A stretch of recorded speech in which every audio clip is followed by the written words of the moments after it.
the green flag. The Bristol Dirt Race is underway.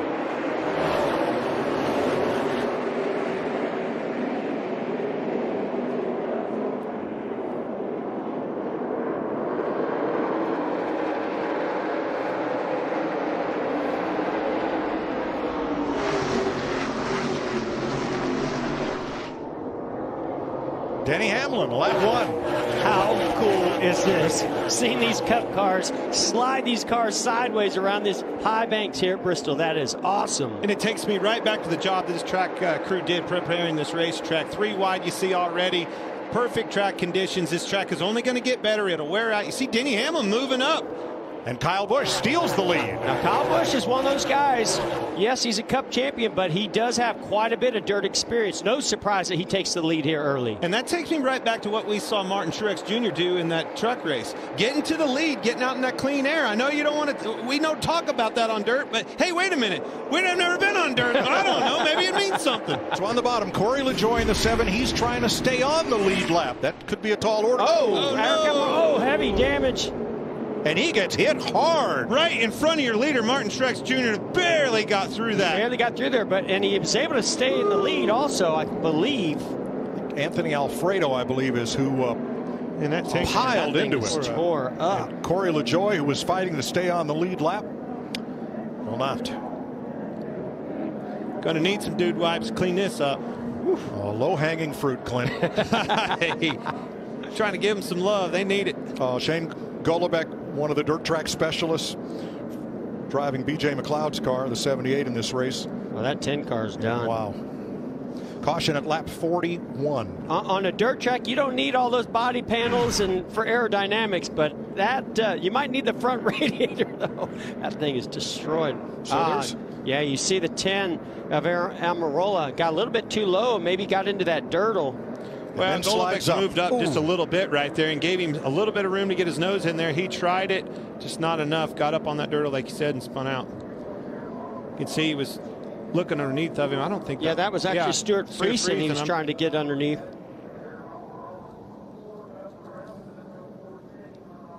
I believe that was Golobeck that he hit. It's the 38 of. Oh, and here's the leader. That, look at him sneak through. Just barely. Right on the outside.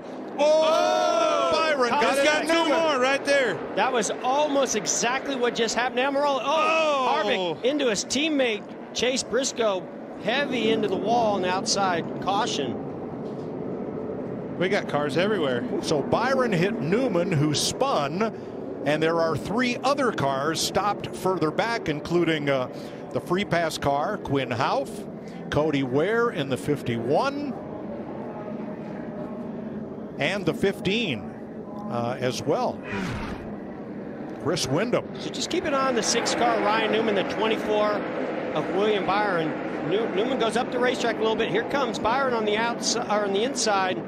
They just make contact, very similar to what we just saw with Eric Almirola and Stuart Friesen. 6 car Newman does a great job spinning it out, doing a 360. Well, I see going. The 6 moved up a little bit on his entrance to block the 5 of Kyle Larson. Missed a little bit on the middle of the corner. Had to check up. Still not great.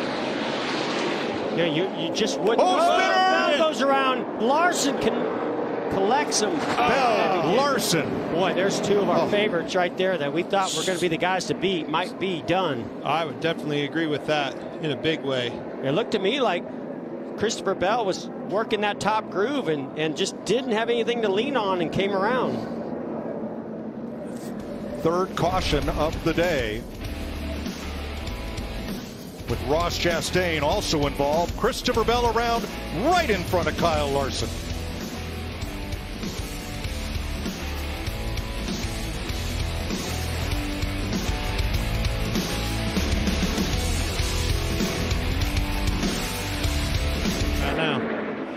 Third place, Suarez trying to hold off Hamlin. And Denny's another one of those guys. As this thing gets slick like this, that's where his car and his skills start to shine. And Denny makes the pass. Here's Truex coming around to the green and white checkers. End of stage 1, and Marvelous Martin has grabbed his first stage win of the year. Got a wreck right here in the front straightaway. 12-car around. 18:48.34. Austin Dillon. Kyle Larson again. Man, we got a parking lot. There was so much dust flying off the rear tires of those cars as they did that restart. I don't know if anybody could see in front of them. 53 was in it. The 66 stopped to miss it because he couldn't see a thing, and neither could the 52. Boy, Larson just go back to the replay, but I think right here what you see with the 12 car was kind of where it started. Kyle Larson was really looking forward to Bristol. Right now he's going to really be looking forward to putting it in his rearview mirror. You saw Kyle Busch had some damage there. He had done a really nice job after early incident where they overheated, came down pit road, lost a lap, made that back, and he is working his way up into the top 12 or 13. Anybody have any clue how that started? I just dust. In the dust. That's I'm what I blaming it thought. on the dust. Well, let's go to our Goodyear aerial coverage. Let's see what we can see in the middle of the dust cloud. I saw Bubba Wallace, and the 9 make contact, but earlier, further back, you saw the 12, Ryan Blaney, and the 18 of Kyle Busch get together. I think he checked because what he saw in the front of him with the 9, like you were talking, Jeff, and when he did, they got him in the back of him.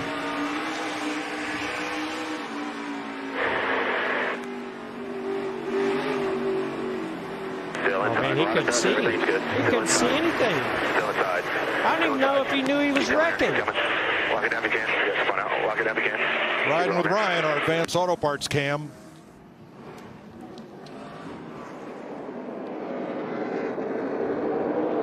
William Byron had a good start, but he's eating Suarez dust. Got a wreck right here in the front straightaway. 12-car around. 18:48.34. Austin Dillon. Kyle Larson again. Man, we got a parking lot. There was so much dust flying off the rear tires of those cars as they did that restart. I don't know if anybody could see in front of them. 53 was in it. The 66 stopped to miss it because he couldn't see a thing, and neither could the 52. Well, there were a lot of people that couldn't see, and one of them was Kyle Busch. Dude, you can't see anything. Nothing. You cannot see even the car in front of you. Seeing these guys slide these cars sideways around this racetrack has been very exciting, and I agree, especially after. Around goes Cody Ware, and out comes the caution. Joey Logano, second stage win of 2021. And there was a lot of speed, tried to get it turned, did a nice job actually. Spin out front straightaway, and the caution is out with 4 to go. Boy. Oh, no. Mike Marlar. The right rear tire down. Here it is. On the dirt at Bristol. This is the one you've been waiting for. Greta won overtime. Oh, he got a good jump with him. You called it. He tried to go to the outside. I don't agree with it. I think this. And Martin Truex went straight. I think he's got a right front issue or something. And here comes Ricky Stenhouse Jr. to the bottom. Yeah, that top group did not work for Denny Hamlin. I didn't think it would. That's the best thing for Joey Logano, was to see that side-by-side battle in his mirror. White flag. I think a right front flat on Martin Truex Jr. Wow, how about the job, Ricky Stenhouse Jr.? What a great job. Second place right here. It's going to be an awesome finish for them. Close as he can get to Joey Logano. Stenhouse sends it in, but Logano is going to win the dirt race at Bristol. How about that? Joey Logano. Unreal. I got to tell you, I mean, guys, what a race. What a battle. All these different leaders. Joey Logano is pumped up to win this dirt race here at Bristol. Earlier today, Vince Welch and Michael Waltrip called him out. Oh, yeah, baby. They said, Baby, that's it. Blaney won last week after being up in the booth. Joey, you got to go. And he did it. And he did. And Martin Truex goes from 3rd to 19th. Last car on the lead lap after cutting down a tire. Logano, Stenhouse, Hamlin, Suarez, and Ryan Newman, the top 5. Byron, Reddick, Blaney, Jones, and Elliott, the top 10. What I saw right there, Jeff, you had a choice. You had to go to the outside and try to pass him clean, or you had to get in there and rough him up. He chose to do probably the cordial thing. Wasn't the winning move, however. I think he's going to think twice about it, though. Now watch third place there, the 19. Truex just goes up. Man, the car just never turns. Tire issue right from the beginning. And Stenhouse capitalizes on Hamlin.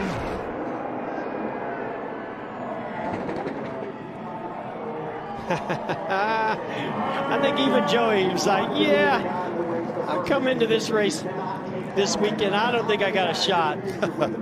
He fixed that. And he leaves with his 27th career Cup victory. There's your runner-up, Ricky Stenhouse. Denny Hamlin, Daniel Suarez. Here's Jamie. A lot of people in this garage, Joey, they wanted those bragging rights to say they won the first dirt race at Bristol. How do you sum up what this moment was like, this race, a Cup car on dirt? Man, it's incredible. How about Bristol on dirt, guys? This is incredible, unbelievable racetrack. Great job by everyone that prepped the track. Obviously, a lot of work over here the last few days.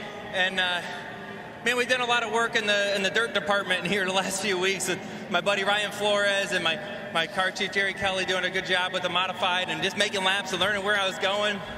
A lot of that helped. Kevin Buskirk helped a lot too. He has a lot of knowledge.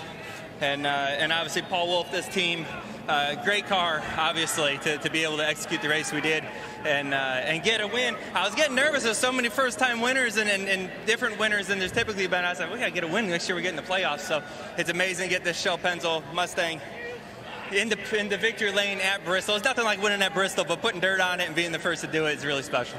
Joey, take us through this race, though, the changing track conditions constantly, something you guys have to do normally, but not to this extent. How much of a challenge was that today? It's definitely a challenge. You know, when they watered the track, the last stage, that kind of changed everything. And Denny and I had a heck of a race because he found grip up top, and I was like, well, I don't know how to do that. So I had to go up there and try to figure that out to defend the lead position and then eventually just work the lap cars. That was very hard as well. So as it should be, everyone's racing to stay on a lead lap. So was able to get through them as needed and of course the late race caution. But man, what an amazing team. Everyone at Team Penske really put together some really good cars to come here and you know, wing it. That's what this is about. Nobody really knew what to put in the car, and we were able to adjust the right way throughout practice and get into victory lane. It's great.